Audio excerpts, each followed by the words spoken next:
अस्सलाम वालेकुम वरहमतुल्लाहि वबरकातुहू। कुरान पाक में दो लफ्ज़ हलालन तय्यबन इकट्ठे आए हैं। मतलब बता दीजिए, आइए समझते हैं। एक मिसाल से समझाती हूँ। हलाल का मतलब तो आपको पता है। तय्यबन का मतलब है कि जब आप कोई सब्ज़ी लेकर आते हैं उसके ऊपर मट्टी लगी होती है और आपको नहीं पता, शायद उस मट्टी के ऊपर किसी ने पेशाब किया हो। मतलब यह है कि आपने इसको अच्छी तरह से साफ सुथरा करके पाकीज़ा बना लेना है। शुक्रन। अस्सलामुअलैकुम वरहमतुल्लाहि वबरकातुहू। जब हम अल्लाह सुब्हानहू व तआला का जिक्र करते हैं तो दिल इत्मीनान नहीं पाते। क्यों? इसलिए कि जब आप अल्लाह सुब्हानहू व तआला का जिक्र करते हैं तो साथ दुनिया को भी शामिल करते हैं, दौलत, गाड़ी, बंगला वगैरह वगैरह। तो फिर आपका दिल इत्मीनान कैसे पा सकता है? शुक्रन। आइए आज हम जानते हैं खिलकत और हिकमत के बारे में। अल्लाह सुब्हानहू व तआला ने इंसान की तख्लीक फरमाई, उसको बनाया, इसको कहते हैं खिलकत। और उसमें रूह डाली, इसको कहते हैं हिकमत। शुक्रन। अस्सलामुअलैकुम वरहमतुल्लाहि वबरकातुहू। सवाल: बकरी, गाय, भैंस ज़बह करने से हलाल हो जाते हैं, तो खिंजीर क्यों नहीं? आइए समझते हैं।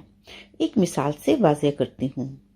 महरम रिश्ते, माँ बाप, बहन भाई, फूफी, चचा, मामू, खाला, महरम रिश्ते निकाह के बाद भी हलाल नहीं होते। शुक्रन। जुल्करनैन और दज्जाल का क्या ताल्लुक? आइए जानते हैं। अल्लाह सुब्हानहू व तआला ने जुल्करनैन को पावर और ताकत अता फरमाई। दज्जाल के पास भी पावर होगी। अल्लाह सुब्हानहू व तआला ने हमें यहाँ पे वार्निंग दी कि खबरदार दज्जाल के धोखे में ना आना। पावर और ताकत सिर्फ मैं ही दे सकता हूँ और मेरे पास ही ये चीज़ें हैं।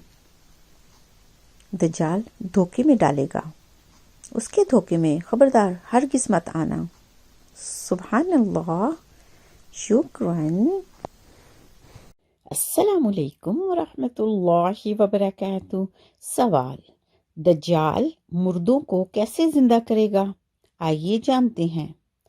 दज्जाल मुर्दों को जिंदा करने के लिए जिन्नों से काम लेगा। शुक्रन। सवाल: दज्जाल का क्या कसूर? उसको तो अल्लाह सुब्हानहू व तआला ने इसी मकसद के लिए तो पैदा किया कि वो फितना बर्पा करेगा। बिल्कुल उसका कसूर है।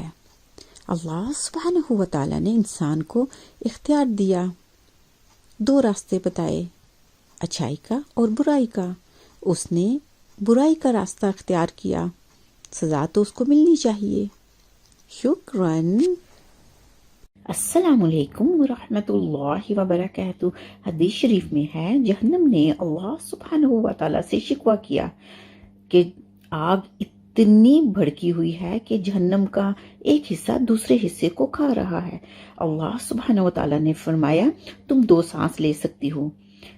जब जहन्नम सांस बाहर निकालती है तो गर्मी होती है और जब वो सांस अंदर लेती है तो सर्दी। शुक्रन।